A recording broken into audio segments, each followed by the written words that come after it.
le roi Hérode se mit à maltraiter quelques membres de l'Église et il fit mourir par l'épée Jacques, frère de Jean. Voyant que cela était agréable aux Juifs, il fit encore arrêter Pierre. C'était pendant les jours des pains sans levain. Après l'avoir saisi et jeté en prison, il le mit sous la garde de 4 escouades de 4 soldats chacune, avec l'intention de le faire comparaître devant le peuple après la Pâque. Pierre donc était gardé dans la prison et l'Église ne cessait d'adresser pour lui des prières à Dieu. La nuit qui précéda le jour où Hérode allait le faire comparaître, Pierre, lié de 2 chaînes, dormait entre 2 soldats. Et des sentinelles devant la porte gardaient la prison. Et voici un ange du Seigneur survint, et une lumière brilla dans la prison. L'ange réveilla Pierre en le frappant au côté et en disant « Lève-toi promptement !» Les chaînes tombèrent de ses mains. Et l'ange lui dit « Mets ta ceinture et tes sandales. » Et il fit ainsi. L'ange lui dit encore « Enveloppe-toi de ton manteau et suis-moi. » Pierre sortit et le suivit, ne sachant pas que ce qui se faisait par l'ange était réel et s'imaginant avoir une vision. Lorsqu'ils eurent passé la première garde, puis la seconde, ils arrivèrent à la porte de fer qui mène à la ville et qui s'ouvrit d'elle-même devant eux. Ils sortirent et s'avancèrent dans la rue. Aussitôt, l'ange quitta Pierre. Revenu à lui-même, Pierre dit « Je vois maintenant, d'une manière certaine, que le Seigneur a envoyé son ange et qu'il m'a délivré de la main d'Hérode et de tout ce que le peuple juif attendait. » Après avoir réfléchi, il se dirigea vers la maison de Marie, mère de Jean, surnommée Marc, où beaucoup de personnes étaient réunies et priaient. Il frappa à la porte du vestibule. Et une servante nommée Rhode s'approcha pour écouter. Elle reconnut la voix de Pierre, et dans sa joie, au lieu d'ouvrir, elle courut annoncer que Pierre était devant la porte. Ils lui dirent « Tu es folle !» Mais elle affirma que la chose était ainsi. Et ils dirent « C'est son ange !» Cependant, Pierre continuait à frapper. Ils ouvrirent et furent étonnés de le voir. Pierre, leur ayant de la main fait signe de se taire, leur raconta comment le Seigneur l'avait tiré de la prison et il dit « Annoncez-le à Jacques et aux frères. » Puis il sortit et s'en alla dans un autre lieu.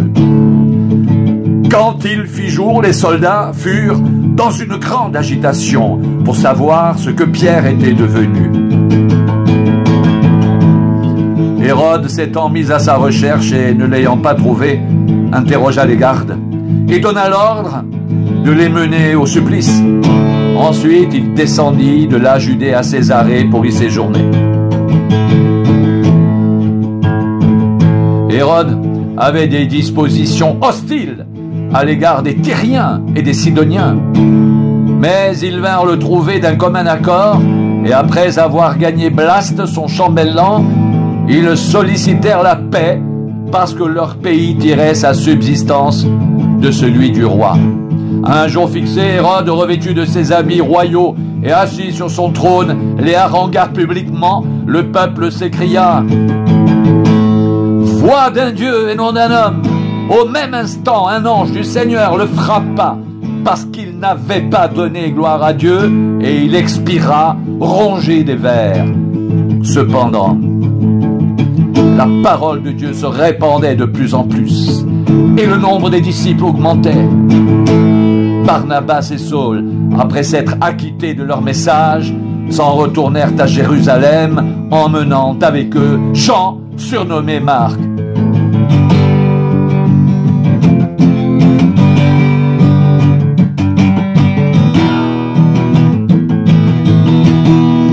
Il y avait dans l'église d'Antioche des prophètes et des docteurs, Barnabas, Siméon appelé Niger, Lucius de Cyrène, Manaën, qui avait été élevé avec Hérode le tétrarque et Saul, pendant qu'ils servaient le Seigneur dans leur ministère et qu'ils jeûnaient, le Saint-Esprit dit: mettez-moi à part Barnabas et Saul pour l'œuvre à laquelle je les ai appelés. Alors,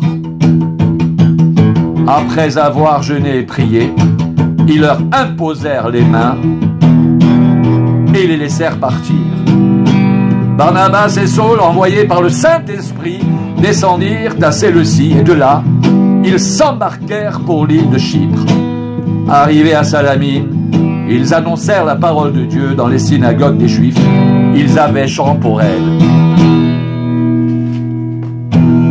Ayant ensuite traversé toute l'île, jusqu'à Paphos, ils trouvèrent un certain magicien, faux prophète juif, nommé Bar-Jésus, qui était avec le proconsul Sergius Paulus, homme intelligent.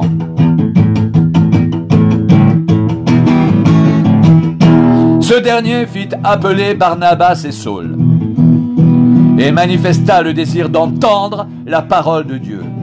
Mais Élymas, le magicien, car c'est ce que signifie son nom, leur faisait opposition, cherchant à détourner de la voie le proconsul.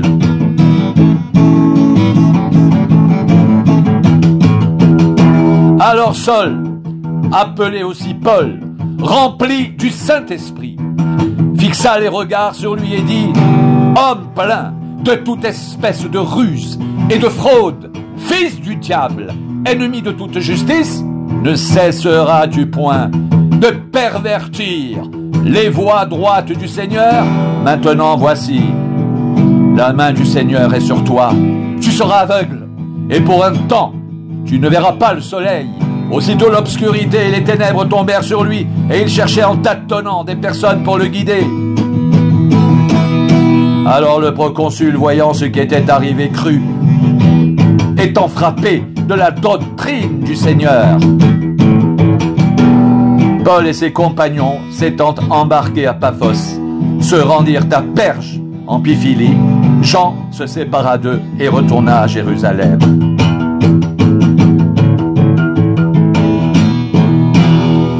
De Perge, ils poursuivirent leur route et arrivèrent à Antioche de Pisidie.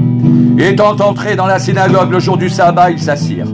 Après la lecture de la loi et des prophètes, les chefs de la synagogue leur envoyèrent dire: hommes frères, si vous avez quelque exhortation à adresser au peuple, parlez.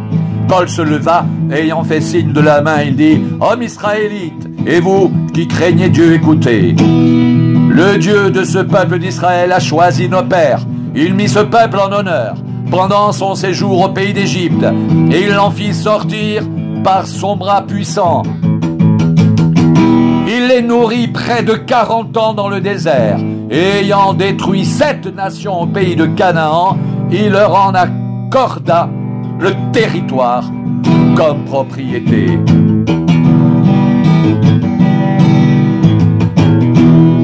Après cela, durant 450 ans environ, il leur donna des juges jusqu'au prophète Samuel. Ils demandèrent alors un roi, et Dieu leur donna pendant 40 ans Saül, fils de Kis, de la tribu de Benjamin. Puis, l'ayant rejeté, il leur suscita pour roi David, auquel il a rendu ce témoignage: j'ai trouvé David, fils d'Isaïe, homme selon mon cœur, qui accomplira toutes mes volontés. C'est de la postérité de David que Dieu, selon sa promesse, a suscité à Israël un sauveur qui est Jésus. Avant sa venue, Jean avait prêché le baptême de repentance à tout le peuple d'Israël.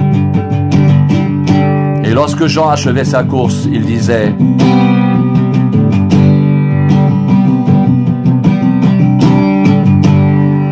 je ne suis pas celui que vous pensez, mais voici, après moi vient celui dont je ne suis pas digne de délier les souliers. Homme frère, fils fils de la race d'Abraham. Et vous qui craignez Dieu, c'est à vous que cette parole de salut a été envoyée, car les habitants de Jérusalem et leurs chefs ont méconnu Jésus, et en le condamnant, ils ont accompli les paroles des prophètes qui se lisent chaque sabbat.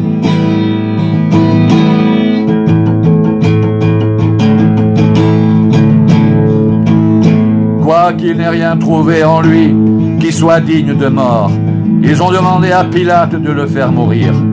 Et après qu'ils eurent accompli tout ce qui est écrit de lui, ils le descendirent de la croix et le déposèrent dans un sépulcre.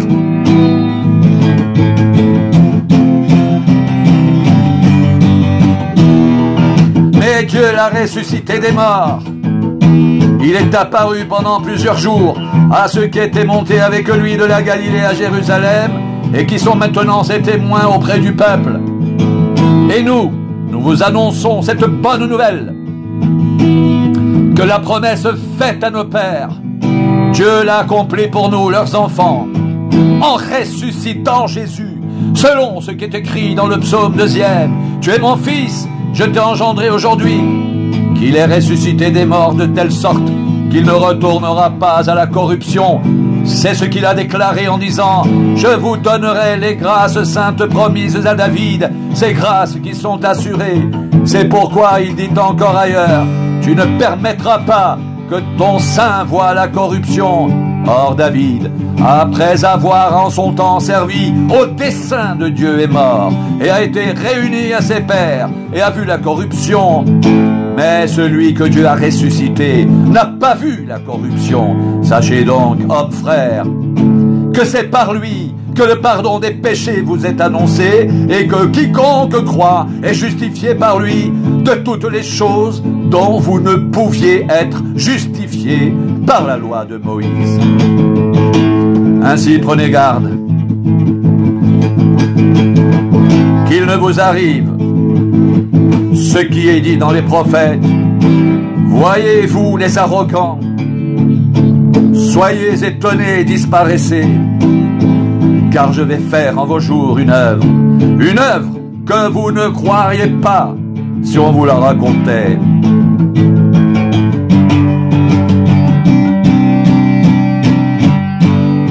Lorsqu'ils sortirent, on les pria de parler le sabbat suivant sur les mêmes choses. Et à l'issue de l'assemblée, beaucoup de Juifs et de prosélytes pieux suivirent Paul et Barnabas, qui s'entretinrent avec eux et les exhortèrent à rester attachés à la grâce de Dieu.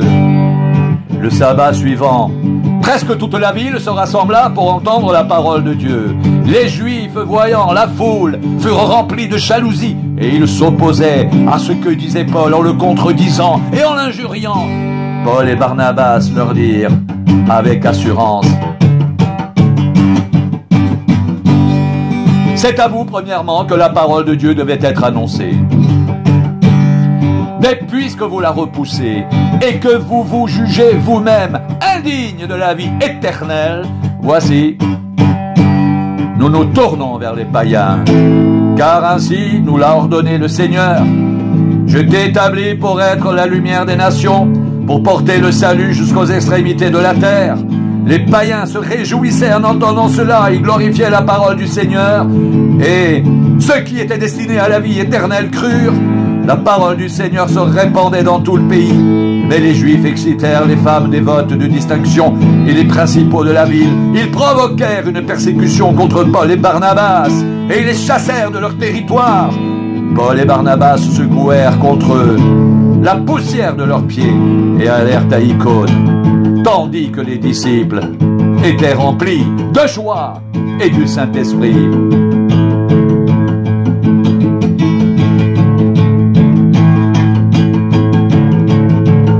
À Icône, Paul et Barnabas entrèrent ensemble dans la synagogue des Juifs, et ils parlèrent de telle manière qu'une grande multitude de Juifs et de Grecs crurent. Mais ceux des Juifs qui ne crurent point excitèrent et aigrirent les esprits des païens contre les frères. Ils restèrent cependant assez longtemps à Icône, parlant avec assurance, appuyés sur le Seigneur, qui rendait témoignage à la parole de sa grâce et permettait qu'il se fasse par leurs mains des prodiges et des miracles. la population de la ville se divisa. Les uns étaient pour les Juifs, les autres pour les apôtres. Et comme les païens et les Juifs, de concert avec leurs chefs, se mettaient en mouvement pour les outrager et les lapider, Paul et Barnabas, en ayant eu connaissance, se réfugièrent dans les villes de la Lyaconie à Lystre et à Derbe et dans la contrée d'alentour, et ils y annoncèrent la bonne nouvelle. À Lystre se tenait assis un homme impotent des pieds, boiteux de naissance, et qui n'avait jamais marché. Il écoutait parler Paul, et Paul, fixant les regards sur lui et voyant qu'il avait la foi pour être guéri, dit d'une voix forte: « Lève-toi, droit sur tes pieds !» Et il se leva d'un bond et marcha. À la vue de ce que Paul avait fait, la foule éleva la voix et dit en langue lycaonienne: « Les dieux, sous une forme humaine, sont descendus vers nous. » Ils appelaient Barnabas Jupiter et Paul Mercure, parce que c'était lui qui portait la parole. Le prêtre de Jupiter, dont le temple était à l'entrée de la ville, amena des taureaux avec des bandelettes vers les portes et voulait, de même que la foule, offrir un sacrifice. Les apôtres Barnabas et Paul, ayant appris cela, déchirèrent leurs vêtements et se précipitèrent au milieu de la foule en s'écriant: « Ô hommes, pourquoi agissez-vous de la sorte? Nous aussi, nous sommes des hommes de la même nature que vous. Et vous apportant une bonne nouvelle, nous vous exhortons à renoncer à ces choses vaines pour vous tourner vers le Dieu vivant qui a fait le ciel, la terre, la mer et tout ce qui s'y trouve. Ce Dieu, dans les âges passés, a laissé toutes les nations suivre leur propre voie, quoiqu'il n'ait cessé de rendre témoignage de ce qu'il est, en faisant du bien, en vous dispensant du ciel les pluies et les saisons fertiles, en vous donnant la nourriture avec abondance et en remplissant vos cœurs de joie. À peine purent-ils par ces paroles empêcher la foule de leur offrir un sacrifice. Alors survinrent d'Antioche et d'Icône des Juifs qui gagnèrent la foule et qui, après avoir lapidé Paul, le traînèrent hors de la ville, pensant qu'il était mort. Mais les disciples, l'ayant entouré, il se leva et entra dans la ville. Le lendemain, il partit pour Derbe avec Barnabas. Quand ils eurent évangélisé cette ville et fait un certain nombre de disciples, ils retournèrent à Lystre, à Icône et à Antioche, fortifiant l'esprit des disciples, les exhortant à persévérer dans la foi et disant que c'est par beaucoup de tribulations qu'il nous faut entrer dans le royaume de Dieu. Ils désignèrent des anciens dans chaque église. Et après avoir prié et jeûné, ils les recommandèrent au Seigneur, en qui ils avaient cru.